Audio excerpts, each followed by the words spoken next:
torí mo lóyún láàrin kan mo dẹ̀ bí ọmọ yẹn bọ́lá kókó sí irú bí ṣe wọ̀ sí àṣejẹ́rà ẹ lè wọlé kí wa iṣẹ́ mi tí mò ń kọjú ni kí n bọ́lẹ̀ ẹ ti kí mi àṣejá ẹ ká sọ mà bọ́lá ẹ ti jẹ́ ẹ kí wa ẹ ká èyí mi lè fẹ́ kí èyí mi lè especially kíyàn kọ fẹsẹ̀ gbá bí Òṣòdì yẹ àgbẹ̀dẹ Òṣòdì yẹ wàhálà ló gbà yẹ wà á àṣẹjà ẹ ká sọ mà ẹ ká sọ tani èèyàn fẹ́ dáhùn ẹ̀kọ́ ni àṣẹjà ẹ̀ kí wa àwọn tó wá nílà ká ìlọmọ nípa èyí mi ló fẹ́ dá lóhùn so ẹlòmíì máa àṣẹjà ẹ̀ kí wa ní kí wọ́n wọlé wá bá yín ní ṣọ́ọ̀bù ni ẹ̀yin tajà tí èmi náà mo wá ẹ̀ lè bọ́ mi oníkálùkù máa bọ́ra ẹ̀ ní so ẹlẹ́kẹ̀mí náà tètè ṣeré mọ́ school aláwọ̀kọ́ tí máa ń wà ní school tí mo wà ní secondary school àwọn ọmọ tẹ pé kínní o kò lè bọ́ ta táwọn èèyàn ṣé èèyàn kan ló ṣe délé náà kínní kan but ṣé school yẹ ẹgbẹ́ kan ni tó bá ṣe òrèwé bá ṣe ọ pé mi ò ń jà o àti secondary school mi ni mo ti ń ṣe pé kínní mo ń jà ọ̀bọ̀ tó bá ti tọ́ mi jíjẹ́ mi máa ń jókòó pé mi ń bọ́ta mo ń ṣe pé kinní bọ̀ tó bá tọ́ mi àtọ́ gòkè bó nígbà tí mo ti di start mo ṣe wá lé ọmọ àwọn oríṣiríṣi tẹ́ pé kò yẹ kí ọmọ ènìyàn máa sọ pé mo máa ké alhamdulilayi ṣàmúdúpẹ́ fọ́lọ́run alhamdulilayi dúpẹ́ fọ́lọ́run lẹ́nu. ẹ sọ̀rọ̀ kan tí ó dùn mọ́ mi nínú ẹ nígbà tẹ wà ní school ní secondary school so ó túmọ̀ sí pé ẹ kàwé dé secondary school. mo kà bọ̀ mi ṣe mo jáde torí ti àwọn èèyàn máa ń pè mò ń parọ́ ni rẹ́pì ni èmi ò jẹ́ wá mọ̀ ọ̀kọ́dà bíbẹ̀ ọlákùn mi ò táìmù yẹn mo wá lọ lọ́dọ̀ grandpa mi. ok nìkan yẹn ṣẹlẹ̀. rárá àti ó ti ṣẹlẹ̀ nílé mo wá lọ lọ́dọ̀ grandpa mi ní mẹ́mi ò ṣe mọ̀ ó ti pé 7 months. oyún 7 months. 7 months to 8 months òun ló ṣe ń yọ ni mo ṣe ń ṣe pé olú ẹ̀ máa sùn bí òkú ẹ̀ máa sùn pa tẹ́pọ̀ ọ̀dọ̀ grandpa mi tẹ́pọ̀ èmi ilé mo wà ní obìnrin mẹ́mi á mọ̀ bọ́lá pé grandpa mi ọ̀hún sílé ọmọ máa ń lọ ibi iṣẹ́ mo kò máa ń sun grandpa mi ò mọ̀ ìgbà tí mo délé náà àwọn yá àbèjì ẹ lọ ṣe test fọmọ yín àwọn àti lóyún mọ̀ pé mo kọ́ gbé wọn ṣépè ní pé ìyá yín wò ló lóyún mo ní kọ́ lọ ṣe test fún mi ó ṣe pt ó gbé méjì wá ààrẹ ẹ̀gbọ́n mi ní mo ò bílífù jẹ́ ká dé hospital ó ti di ọkùnrin dẹ́ pé ó tóbi bọ́ mo bí o ẹjẹ́ kẹta ló padà. ní rírú ẹ̀ mọ́ ní agbára Ọlọ́run gbogbo aburú tó ti ṣẹlẹ̀ sẹ́yìn ó ti lọ nìyẹn Ọlọ́run má jẹ́ kó tún ṣẹlẹ̀. amina yàlla ẹ mọ̀ pé iṣẹ́ ẹni tí yẹn bá kọ́kọ́ ṣiṣẹ́ tí yẹn bá fi ṣe pé kinní ẹni bí godmother yìí kéèyàn máa ṣe pé kinní sí mo like Aunty Wunmi Toriola mo like mo àtọ̀ sí pé mo perform nínú iṣẹ́ wọn ilé ariwo àtọ̀ sí pé mo perform nínú iṣẹ́ wọn ilé ariwo mo like wọn Aunty Wunmi ọjọ́ yàn dáadáa sí mi wọ́n nice sí mi kò sí nǹkan tí mo bá fẹ́ máa ṣe fún mi so àǹtí mi láti Ramota o. ok kò síjà láàrin wọ́n náà kò síjà láàrin wa àǹtí mi ni wọn ò iṣẹ́ ọ̀rẹ́ mi àǹtí mi ni wọ́n torí ẹni tó bá ti jù yàn lọ iṣẹ́ ọ̀rẹ́ èèyàn àǹtí èèyàn. ẹ̀gbọ́n èèyàn. lọ́wọ́ ìyá Ajara alágbo fún mi iye tí mo nì tó jẹ́ máníjà mi lọ́wọ́lọ́wọ́ báyìí tí mo nì lọ́yà Ajara alágbo bí mo ṣe wá ya Ajara alágbo yẹn báyìí òun ló ṣe kí ni mo fi lọ fà. káàbọ̀ sí àrà ọ̀tọ̀ edition of Unscripted with Jeff Owolewa lórí ètò lẹ́nìí a máa fà á já gan torí pé àlejò mi queen of efizi queen of trouble queen of ajá Aunty Ajara Aunty Ajara ẹ má gbé gẹ̀ẹ́sì kẹ má jẹ móró o. kódà ẹni tó fẹ́ fún mi mówó gan máa jẹ mówó ìgbà àti kan wọ́n da ẹni. Ewé o. Ọ̀sẹ̀ ń da kúkú lẹ́ẹ̀mejì. Àti Ajara àti ìbẹ̀rẹ̀ ètò ẹ ti ń gbé ṣan sí. Wọ́n á bá a lọ fà náà ni wọ́n á lọ fà á jáde. Ẹ kí àwọn aráalé. Ẹ̀yin aráalé, ẹ káàsán, ẹ káalẹ́, ẹ káàárọ̀. Níbikíbi tẹ́ bá náfààní àti máa gbọ́ mi. Orúkọ mi ò yí padà. Ajara Morenikeji tí gbogbo èèyàn mọ̀ sí Aunty Ajara. Ajara alágbo kò lọ fà. Kò lọ fà rárá. Ẹ má lọ fà o. Kọ́ má lọ fà á tó dé tó bá fà á. Ọlọ́run. Ó fa wàhálà ni. Ó fa wàhálà nìyẹn. Mo ti sọ fún pé tí mo gbé wálé ni ó ní agbára gan. Now, ńgbà wo lẹ darapọ̀ mọ́ eré tíátà ta lọ̀gá yín? Ibo ló bí yín sí? Ẹ fún wa náà story àwọn aráalé ń gbọ́. Lákọ̀ọ́kọ́, ọmọ Abẹ́òkúta ni mí. Ìtòkò nílé wa ní Abẹ́òkúta. Èkó ló bí mi sí. But mo ka primary school ní Ifọ̀. Mo ka secondary school ní Ìlaro. Ìlaro mo ti wá padà wá sí Èkó. Lọ́dọ̀ grandpa mi. Tí ìyàwó ẹ̀gbọ́n mi tó mú mi mọ T+ yẹ cameraman. T+ wá sọ fún Spirit director. Bẹ́ẹ̀ni. Azeez Adékúnlé.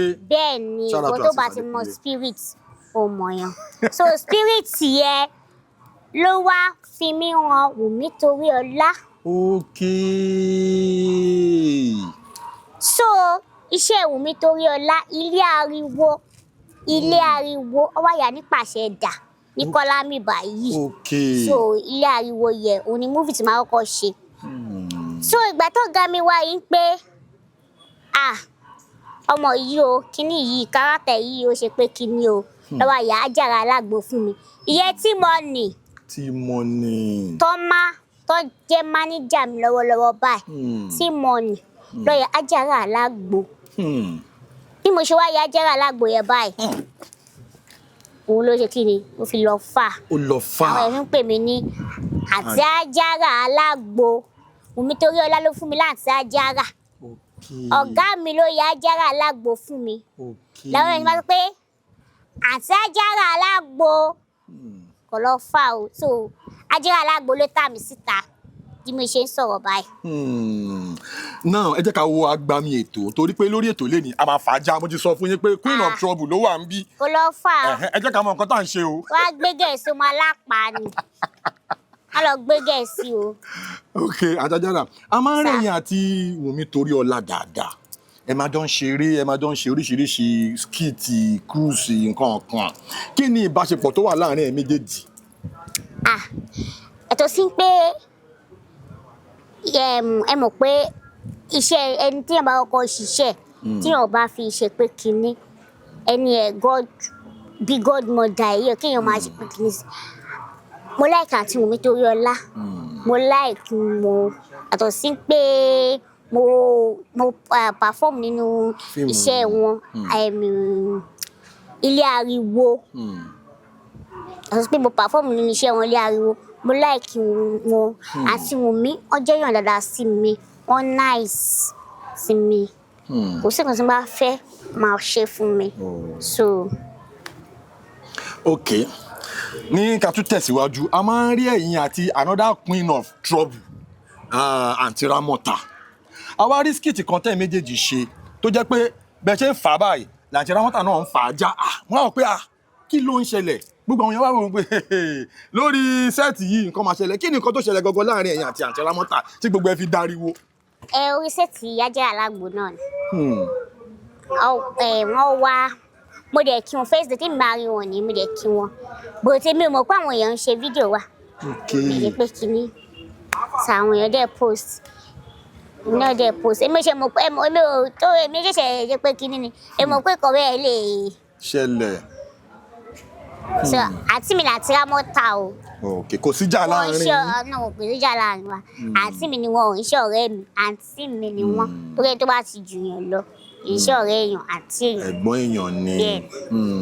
Ó ní agbára gan. Now, a rí àwọn skit kan tẹ́ ṣe pẹ̀lú àwọn onískit.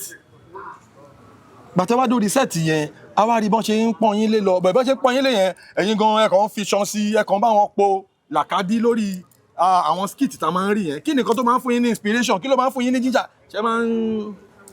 Irọ́ o. Ẹ máa ń ṣe bẹ́ẹ̀. Rárá o ẹ mọ̀ pé téèyàn bá ti débi iṣẹ́ kéèyàn ṣe ni tó bá ti fún yàn nígbà owó tó máa play rè o owó tó máa ṣe pé kí ni kò sí ṣeré mọ́ kò sí eré mọ́ school mọ́ kéèyàn máa fà já ni kò lọ fà ibi tó bá ti ń mówó wọlé kéèyàn máa ṣe smell. Aunty Ajara lórí ètò lónìí now mo fẹ́ kí ẹ ṣàlàyé àwọn kankan fún wa tí kò yé ọ̀pọ̀lọpọ̀ àwọn èèyàn ṣé bẹ́ẹ̀ ṣe wà yìí nsìn ẹlòmíràn ní Aunty Ajara ẹlòmíràn ní Aunty Ajara fine báyìí àwọn ọmọ pé ẹ gbóge báyìí kíní kan báwo lẹ ṣe ń ṣe tó jẹ́ pé ẹ tún bẹ́ẹ̀ ṣe dé ẹ lo chain ẹ tún fi fìlà yẹn sẹ́yìn wọ́n pé ginger yẹn pọ̀ ṣé ẹ kọ́ńbì kan ni àbí báwo ló ṣe jẹ́ tẹ́ pé swagger yẹn máa ń lọ fà. Ọdún náà èèyàn máa ń ṣọmọ jẹ́jẹ́ láàrin àìgbẹ́ kan yẹn dégbé náà máa sọ pé ọgbà náà ṣoko dé o torí àwọn kan lọ́nà lè dá àwọn ọmọ líle tó àwọn kan ní ọlọ́dẹ lè jẹ́ ọmọ jẹ́jẹ́ tó bá ṣe gbé wá ní àtijọ́ ẹ̀ka sùn àtijọ́ àfàlàyé kò lọ fà àwọn àlọ́ awúgẹ̀ sí èmi tó ti gbọ́ tó bá ṣe gbé wá ni o lọ tutù wá gbé wá pé kìkì àwọn máa dá padà fún wọn ni. Ó ní agbára gan lórí ètò lẹ́ni Aunty Ajara a máa rí lórí TikTok àwọn fáǹsì yín ṣé tẹ bá ṣe gbogbo àwọn nǹkan tẹ bá ń ṣe nínú àwọn fídíò sí yẹn tẹ bá data báwo làwọn fáǹsì yín ṣe máa ń ṣe sí yín báwo ló máa ṣe ń react sí yín báwo lẹ ṣe máa ń cope. Ẹ wò ẹ mọ̀ pé oríṣiríṣi fáǹsì làwọn èèyàn ní bí ò bá lẹ̀ ìkọ́ni irú bí ṣe wọ̀ sí Aunty Ajara ẹ lè wọlé kí wa ṣé ibi tí mò ń kọjú ni kí n bọ́lẹ̀ ẹ ti kí mi Aunty Ajara ẹ ká sọ mà bọ́lá ẹ ti jẹ́ ẹ kí wa ẹ ká èyí mú ilé yẹn fẹ́ kí èyí mú ilé yẹn especially kíyàn kọ fẹsẹ̀ gbá bí Òṣòdì yẹ àgbẹ̀dẹ Òṣòdì yẹ wàhálà ló gbà yẹ Aunty Ajara sọjà ẹ ká sọ mà ẹ ká sọ tá lè yẹn fẹ́ dáhùn ìkọ́ni Aunty Ajara ẹ kí wa àwọn tó wá nílà ká ẹ lọ máa ń pẹ́ irú mi ló fẹ́ dá lóhùn so ẹlòmíì máa Aunty Ajara kí wà ní kí wọ́n wọlé wá bá yín ní ṣọ́ọ̀bù ni ẹ̀yin tajà tí èmi náà mo wá ẹ̀ lè bọ́ mi oníkálùkù máa bọ́ra ẹ̀ ní so ẹlẹ́kẹ̀mí náà tètè ṣeré Moscow. Aunty Ajara ọmọ ọdún mélòó gangan nìyí torí àwọn èèyàn wọn lè fẹ́ mọ̀. Nǹkan láìkí máa. Ẹ máa sọ èjì yín. Bóyá ẹlòmíì àwọn àìṣe pé kìíní. Bí jókòó. Ẹ kàfò yẹn dá. Kàfò yẹn torí. Torí bí ṣe wà tí mo lè fẹ́ máa fẹ́ dìkù ni. Mi lè sọ máa fẹ́ kàkà kí n sọ máa dìkù pátá. Bá máa sọ lẹ́yìn sí máa sọ ẹ̀yin fáǹsì máa wọ̀ ẹ́ ṣe máa mọ̀ a máa ṣọjọ́ ibi tẹ́ pé ó máa loud gan ó máa pẹpẹ yó kò ṣeré.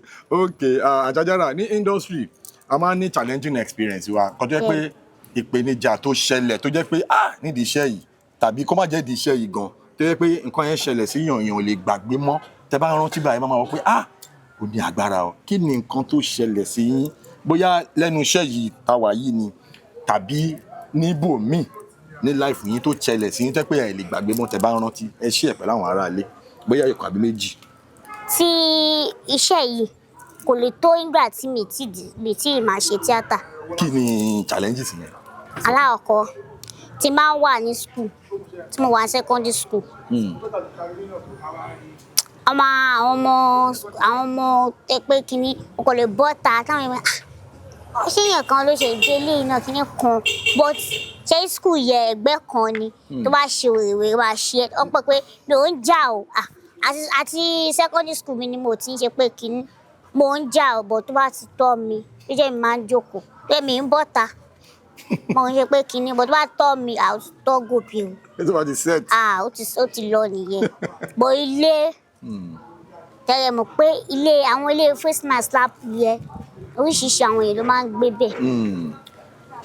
Àwọn kọ́lé máa sọ pé ìwọ tẹ́ kọ́ fi ṣe nǹkan oṣù ìwọ tẹ́ kí owó kọ́ owó ti ṣe pé kíní àwọn nǹkan bẹ́ẹ̀ ó máa ń tọ́ṣì mi tẹ́ pé gbà mí mo máa ń ké gbà mí náà mo kì í ṣe bọ̀ ìgbà tẹ́ pé mo ti wá ṣe pé tí mo ti wá wọ ní industry yìí pé mo sì máa dúpẹ́ fọlọ́run pé tẹ́ pé mo bá ṣe pé kíní ṣé mo ní débi tí mo délé ni gbogbo orúkọ tẹ́ fi ń pè mí yẹn mo fi ń jẹun lọ́jọ́ òní torí ẹ̀ anything tí máa wà lórí sẹ́ẹ̀tì anything tí ọba sọ àbí bú mi iṣẹ́ owó mi wá ṣe èmi ò ṣe pé bó nígbà tí mo ti di start mo ṣe wá lé ọmọ àwọn oríṣiríṣi tẹ́ pé kò yẹ kí ọmọ ènìyàn máa sọ pé mo máa ké alhamdulilayi ṣàmúdúpẹ́ fọ́lọ́run alhamdulilayi dúpẹ́ fọ́lọ́run lẹ́nu. ẹ sọ̀rọ̀ kan tí ó dùn mọ́ mi nínú ẹ nígbà tẹ́ wà ní school ní secondary school so ó túmọ̀ sí pé ẹ kàwé dé secondary school. mo kà bọ̀ mí ṣe mo jáde. ó máa wọ̀n yín láti. ó wù mí náà láti kà torí mo lóyún láàrin kan mo dẹ̀ bí ọmọ yẹn bọ́lá kókó sí. mo wá padà sí school wọn wá gbà mí mọ́. mo ló yẹ kí n drop tó yẹ kó bá sì gbà mí ni mo ní give up ó máa ṣe lọ. ẹ má bínú lórí ọ̀rọ̀ oyún àtọmọ tó ṣaláìsí báwo ló ṣe ṣẹlẹ̀. torí ti àwọn èèyàn wọ́n pé mò ń parọ́ ni rape ni. ìyá. èmi ò jẹ́ wá mọ̀. ìyá. ọ̀kọ́dà bíbẹ̀ ọlákùn mi ò táìmù yẹn mo wá lọ lóde lọ́dọ̀ grandpa mi. ok nìkan yẹn ṣẹlẹ̀. rárá àti ó ti ṣẹlẹ̀ nílé mo wá lọ lóde lọ́dọ̀ grandpa mi ní mẹ́mi ò ṣe mọ̀ ó ti pé 7 months.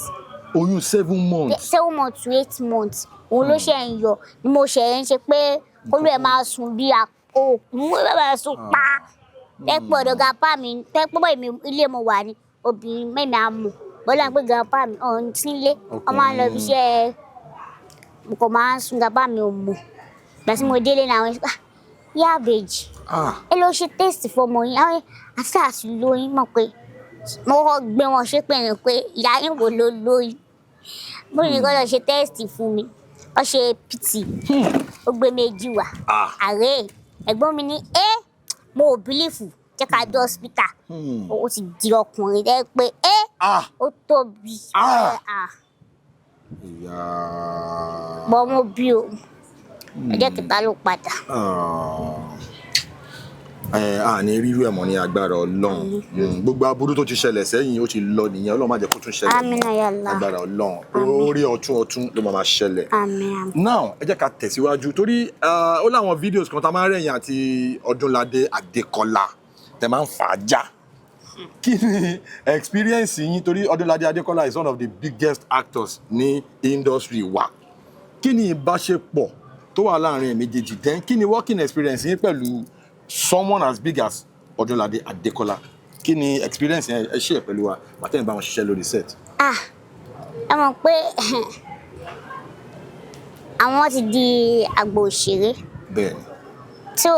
tí o bá lọ pé ẹni yìí ó sì di àgbà òṣèré pé tó wà lọ ṣe pé kinní kan pé ayẹyẹ bọ́ máa já ìrọsẹ̀ irọ́ jẹ́ kí n ṣe pé kinní so ẹ̀wọ̀n bó bá ṣe ń gbé wá jíjà yà máa lọ fà ní ibi tó ní kéèyàn máa ṣe dégun yẹn á ṣe kọjá bẹ́ẹ̀ so inú mi dùn gan láti bá wọn ṣiṣẹ́ jẹ́ tí mo kọ́ rí wọn gan inú mi dùn torí mo rò pé máa rí gbogbo mo máa ń gbọ́ ni máa ń kọ́ fetí gbọ́ ni ọ̀dọ̀ grandpa mi tí mo ti bẹ̀rẹ̀ sí ní ṣe kínní tí bá wálé ni pé mo bí ṣe lọ báyìí àwọn onítìátà wọn á dé fún àlòbí ìyàwó ẹ̀gbọ́n mi á pè bó ṣe lọ jẹ lọ dé o tí bá dé wọn ní bó ṣe dé ló jẹ lọ o bójú ẹ báyìí ó ṣẹ̀pọ̀ ọdún méjì ní July tí mo wọ industry bẹ́ẹ̀ ni ní oṣù birthday mi ní July. okay kí ni birthday yín. July 8. July 8. ìyàwó ẹ̀gbọ́n mi àwọn onífíìmù wọn bọ̀ ní bí ọ̀sẹ̀ yìí ọ̀sẹ̀ tó bá tẹ̀lé o mo ní bó ṣe wá pẹ́ nígbà máa lò bí oṣù méjì oṣù mẹ́ta lémi lọ school mọ́ torí tí máa délé náà mọ́kọ máa inú ilé máa wà àwọn àbọ̀ máa lọ school ilé máa wà kò máa sùn ó ní máa dúró dáa máa dúró sọ́dọ̀ grandpa mi ó dẹ̀ sọ fún T+ dẹ̀ sọ fún Spirit ó ní pé director jẹ́ ní ó ní final say tó bá nípa àwọn máa lo ẹni yìí o tí kò bá ní pé owó nílò kò ló náà nìyẹn so déédéé àti mo méjèèjì pé àṣàǹtì máa bá wa ṣe pé déédéé ni pé ibi tí wọ́n fẹ́ gbin obì sí obì ti lálẹ́ wípé àwọn pé káwọn sọ pé náà ni pé wọ́n kú ti láìkẹ́ ni pé ọ̀dọ̀ rẹ̀ pé kí n lè pé ìyàwó òkèlè. lẹ́sẹ̀ ní fíìmù yẹn àjẹfàájá. ó ní agbára gan. tí mo ń jẹ́ fi máléjì mi wọ́n fi Ajara alágbó fún mi ló wá fa gbogbo ẹja tó yẹ pé ẹ fi di ìlú mọ̀ọ́ká. Ajara mo fẹ́ sọ kankan fún yín torí ilé ayé yìí ó ní bí Ọlọ́run ṣe máa ń ṣe oore fẹ́ dà lọ́tọ̀ọ̀tọ̀ ní industry tá wà yìí ẹlòmíì ti wà ní industry yìí ó ti tó jọ mẹ́ta tẹ́ bá bí ẹlòmíì àní àwọn tó wà ní industry bí 20 years wọn ì tí ì mọ̀ àwọn ará ilé ẹ̀ gan wọn ò mọ̀ kó ń ṣe fíìmù ó dẹ̀ wà ní industry ó dẹ̀ ń ṣe akitiyan lóríṣiríṣi ẹlòmíì kẹ̀dẹ̀rẹ̀ 10 years ló ti lò wọn ì tí ì dámọ̀ gbogbo àwọn tí ó ń struggle láti di pé wọ́n fẹ́ popular kọ́ ló ń fún wọn ṣe torí kò easy but ẹ̀yin sọ nínú ọ̀rọ̀ yín sìn pé 2 years lẹ́sẹ̀ṣẹ̀ wọ industry wa. 2 years tí mo wọ industry ni 2 years. Ọlọ́run bless yín àti Ajara o ẹ kàn máa ń gawú ni ẹ máa ń gàzọ̀ gan Ọlọ́run bless yín o so ló fi dá kí ẹ máa dúpẹ́ lọ́wọ́ Ọlọ́run ìrìn àjò tẹ́lómi rìn láàrin 20 years tí kò tí débi tó ń lọ láàrin 2 years ẹ ti ń rìn báyìí wọ́n ti dá yín mọ̀ ọpẹ́ ni fún Ọlọ́run. Alhamdulillah. Now kí ni nǹkan tó dùn mọ́ yín nínú jù nínú industry wa àgbàtà ti join bóyá ẹyọkan àbí méjì téèyàn kan ṣe fún yín ni o tàbí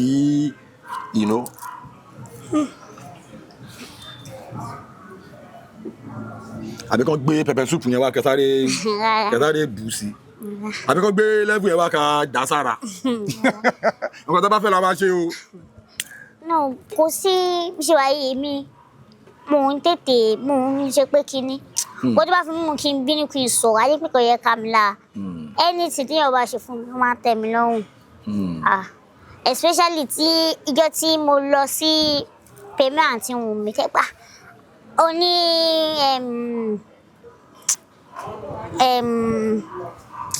premier fíìmù tí Wunmi ṣe last year Queen Latifah kí ló máa pa àwọn ènìyàn o. àwọn tó máa ń ṣe skit àbí. tó máa ń ṣe ní party. àwọn bloggers. àwọn red carpet.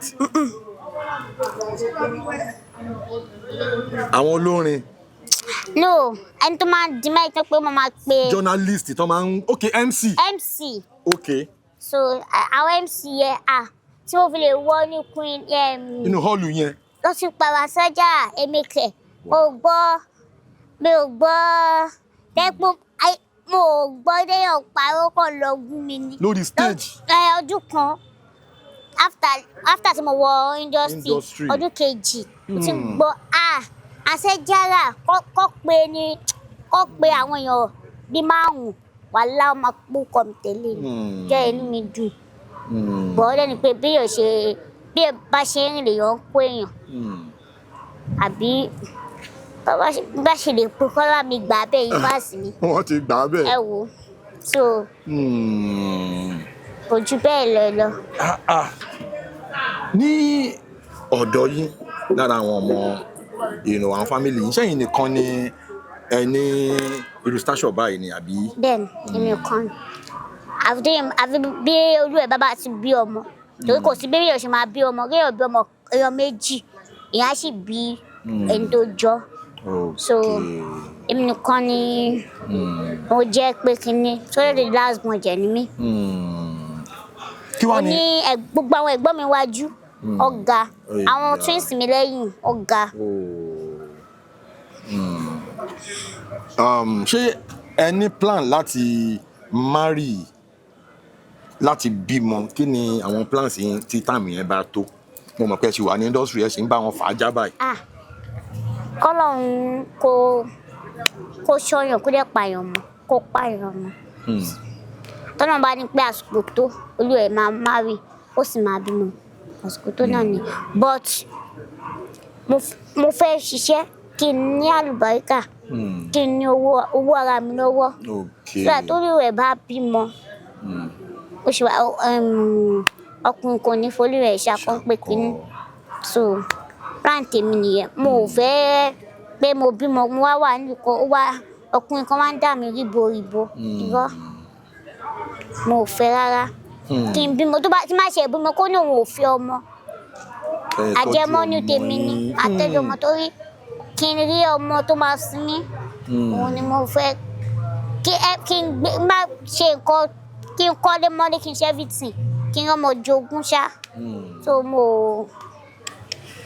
Ọlọ́run á dẹ̀ ṣe lágbára Ọlọ́run Ọlọ́run á ṣe ọkọ rẹ ní o kò kí n ṣe ọkọ Ọlọ́run á ṣe ọkọ rẹ Ọlọ́run á ṣe ọmọ rere fún yín now abala tá a dé yìí gangan ni a máa ń pè ní abala famous phone call ẹ máa farabalẹ̀ báyìí o bí tá a dé yìí ẹ má fàájà o ẹ máa gbé fóònù yín a máa ń ṣe lórí ètò wa àwọn aráalé wọn máa ń gbádùn ẹ̀ gan ẹ máa wo fóònù yín ẹni tó popular bíi tiyín lórí fóònù ẹ máa kàn pè wọ́n pé hello mo wà lédè ètò mo ní àwọn aráalé fẹ́ kí yín ó tán kò wá sí fóònù yín a máa farabalẹ̀ mú fóònù yín pa yín pa lẹ́jọ́ wa Aunty Ajara queen of fàájà wọ́n máa pe celebrity bíi titi wọn lórí ètò a máa bá wọn sọ̀rọ̀.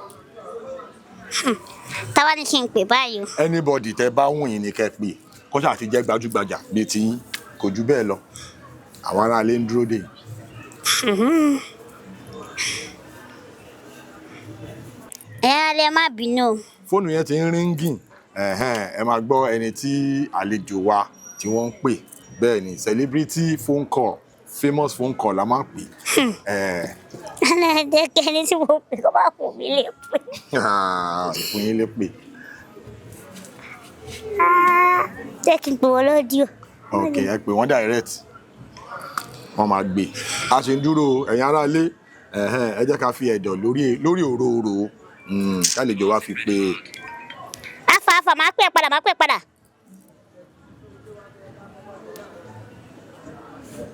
ó yá now. àsápọ̀ máa gbé. ẹ lọ́gà alẹ́ tí máa nì àwọn aráalé fẹ́ kí yí o kí á tẹ̀ka ẹ bá mi kí àwọn aráalé.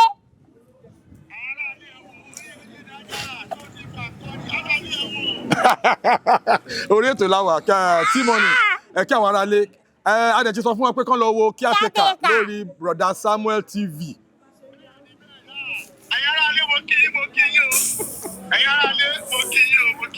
ẹ ṣé gan thank you so much a pè yín ẹ jẹ́ wa God bless you. so ẹ rí i pé ó lọ fà gan lórí ètò lẹ́ni a dẹ̀ ti fàájà àti bò fà thank you so much for. àwọn aráalé kí ẹ dẹ̀ sọ fíìmù tẹ́ṣẹ̀ṣẹ̀ ṣe tàbí tẹ́ṣẹ̀ṣẹ̀ wà nú ẹ̀ tó fẹ́ jáde àbí tó ti jáde ẹ sọ fún àwọn aráalé. ẹ̀yin aráalé ẹ ṣé mo dúpẹ́ tí ẹ máa ń bá wa wo gbogbo fíìmù wa ìtí mo wà ń bẹ̀ àti tí mo sì ń bẹ̀ thank you very much I really appreciate. Caretaker ó ti ń show lórí broda Samu TV kẹjọ wá lọ bá mi wo Ginger ní sinimá lọ́la ó ti ẹ̀yin kò lọ fa Ginger ara yín kẹlẹ́ wo Ginger ní sinimá ṣé fíìmù méjèèjì yẹ oúnjẹ wọn là wọn gbé mu Ginger yẹ sinimá lọ́la ó máa jáde kò lọ fa ó ti lọ bẹ́ẹ̀ nìyẹn. ṣé ti gbọ́ ẹ̀yin aráalé ẹ rí pé Ginger ó máa hit cinemas lọ́la. Ọlọ́run sẹ́. ẹ jọ̀ọ́ tètè bá lọ máa bo fàáfàá fíìmù Wunmi Toriola then ẹ lọ bá àti gba wọn àti ẹyin. ẹ lọ bá wa wo kíátẹ́kà náà lórí broda Samuel TV. fíìmù T-Money ni ẹ bá wa lọ wò tó bá ti jáde ó ti jáde o kíátẹ́kà ti jáde Ginger máa jáde lọ́la so ẹ máa fà á já ẹ máa bo lọ kó fà ẹ kí àwọn aráàlú ká sign out. thank you ẹ̀yà ara lè ṣe mí dúpẹ́. ẹ̀yin tí wà nílé ẹni pé lórí ètò lé ní ṣe la bo la fà á já gan torí pàlejò mi gan àwọn gan kì í ṣeré rárá wọ́n máa ń fà á já ni. Thank you for watching, thank you for dropping those beautiful comments.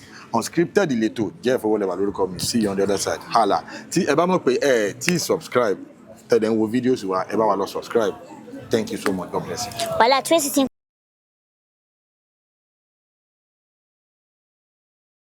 Please subscribe to my YouTube channel and press the notification button.